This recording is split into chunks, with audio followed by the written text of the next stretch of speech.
Here with head coach Dana Vogt to preview the 2014-15 Concordia wrestling season. Taking a look back first at last season, I know you have higher expectations for where you want the program to get to, but how pleased were you with the huge improvements you made compared to the previous year? You finished second at regionals and had 6 wrestlers qualify for nationals. It was good for us. I feel it was a big step in the right direction as far as the program goes. We grew throughout the year. I know there was a lot of disappointment for us as a team at the national tournament. We lost a lot of close matches. I mean, we had 6 matches that were decided by 1 point or overtime, and that's a lot of points we left on the table, and I think that's what's got us hungry for this upcoming year. I mean, it was big to jump that high in the GPAC and jump that high in the regional, because that just shows that we're adding depth as a team and improving as a group. So, how do you think that improvement helped recruiting-wise and just generating some buzz for future seasons? It was big. I mean, guys saw the direction the program was going, and we've stayed with the same philosophy and push for the same things, and guys see that it's working and wanted to be a part of it. We have pretty good recruiting class, and we only lost one guy that actually scored points at the regional tournament last year because Stepanek got hurt that first match. So Austin Mogg was the only one that went out without, or that had scored points at the regional tournament that's not returning. So. And Austin Mogg's the only of the 6 national qualifiers that you lose from the last year. I know they'll face some stiff competition within the program as well. How healthy has it been to have more depth with the big recruiting class you've brought in and to push everybody even more? It's great. It's great having depth in the room. I mean, at 133, we probably got 3 guys that could All-American at the national tournament that wrestle every day. And you look at those 25 through 49 is tons of depth. I mean, we're 3 or 4 deep there.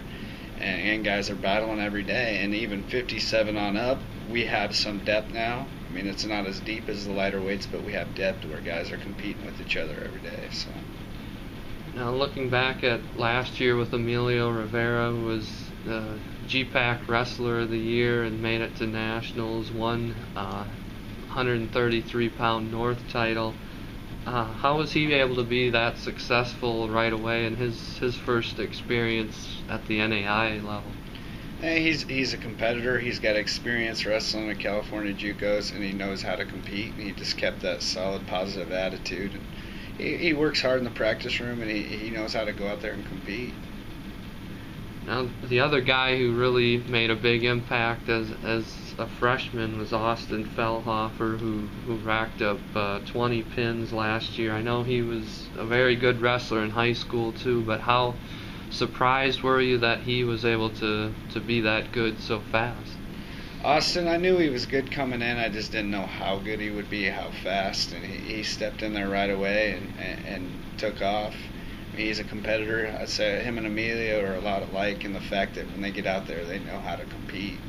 And you could see him grow throughout the year. We have big expectations for him this year. I think he's right in the hunt there at 174 pounds. He can wrestle with anyone in the country. So. Of some of the other returners, who do you see potentially stepping up and having a big season and improving this year? I know Enrique is another guy who was at nationals, and a couple others like Ken Burkhardt as well.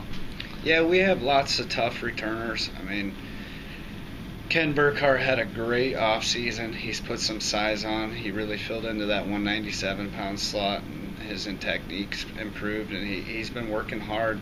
Enrique, he has it. He had it last year. We just got to keep him healthy and keep him in a positive attitude.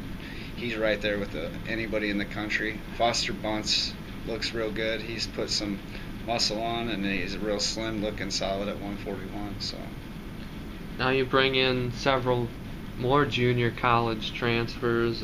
3 of them were All-Americans. What have you seen from them so far in the room that excites you?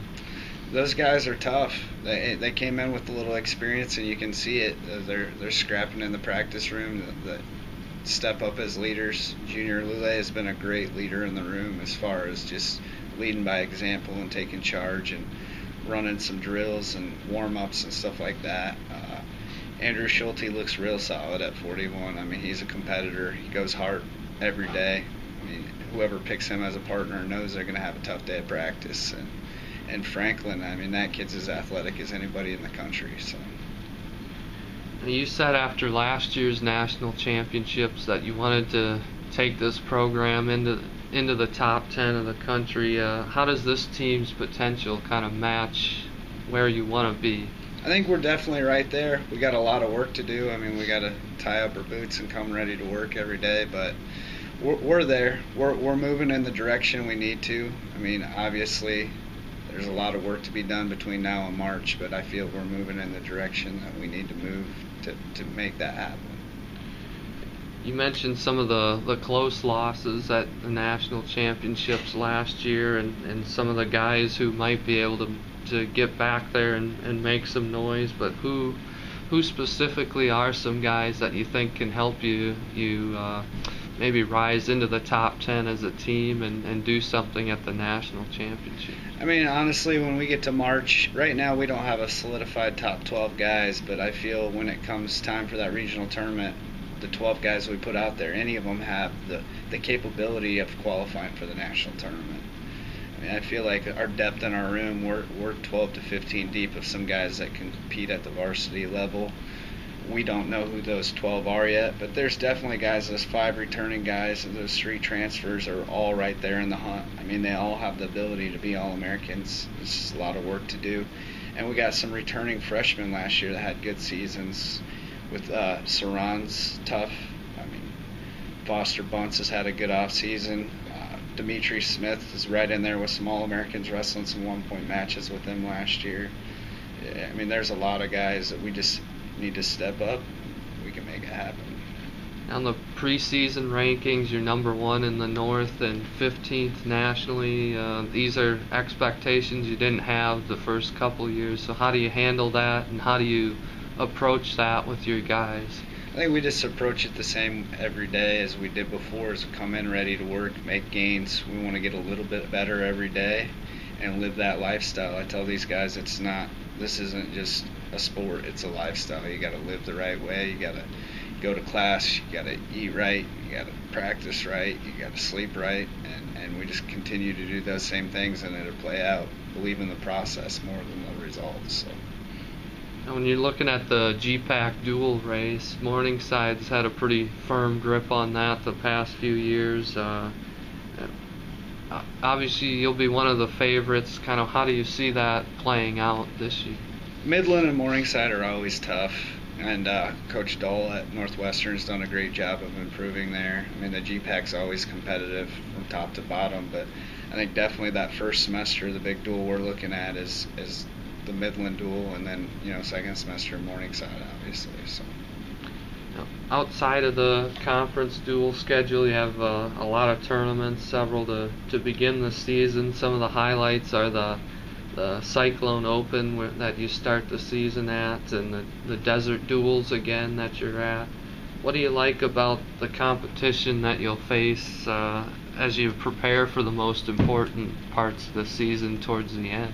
We definitely, as our team got better, made our schedule a little tougher. Going to the Iowa State Open, we're going to face, it'd be the toughest tournament we wrestle in all year. We'll see some Division I guys, some of the top Division II guys, and it just gives us a chance to see where we're at, and I think we got some guys that can compete with some of those guys, so it's a good chance to get out there and get after it. And we head out to the Desert Duels.